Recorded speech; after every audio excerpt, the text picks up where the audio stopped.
Day 13, Niagara Falls.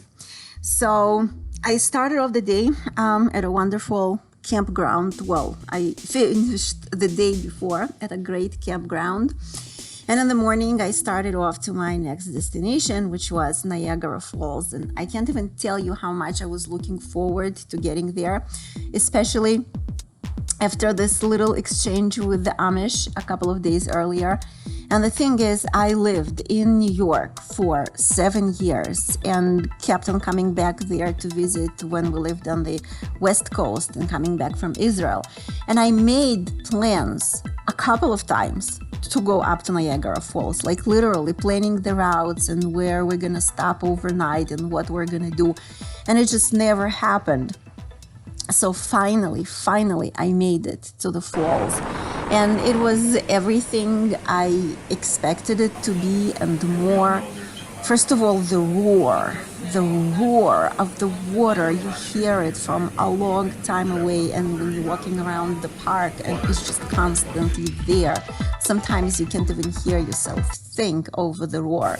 And then you get and the Lady of the Mist, and you get your poncho, and it starts off towards the falls.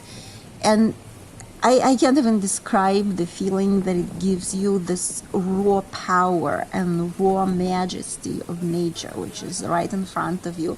And I'm not embarrassed to say it, I cried. Good thing that everything was wet and everyone was wet from the mist of the falls, so I don't think anybody noticed.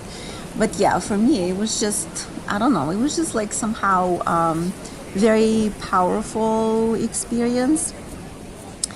And so I tried to make the most of it, walking around and then taking another tour which brings you through the cliff and sort of under the part of the falls. And also it kind of symbolized the first highlight of this trip, and it just gave me such an empowering feeling and made me so much look forward to other great things that are ahead. And looking back on it, that was a very, very justified feeling.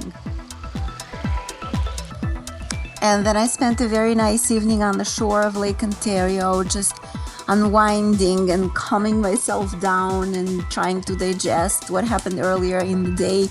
And I enjoyed the beautiful sunset and took a dip in the lake and gathered some cool rocks.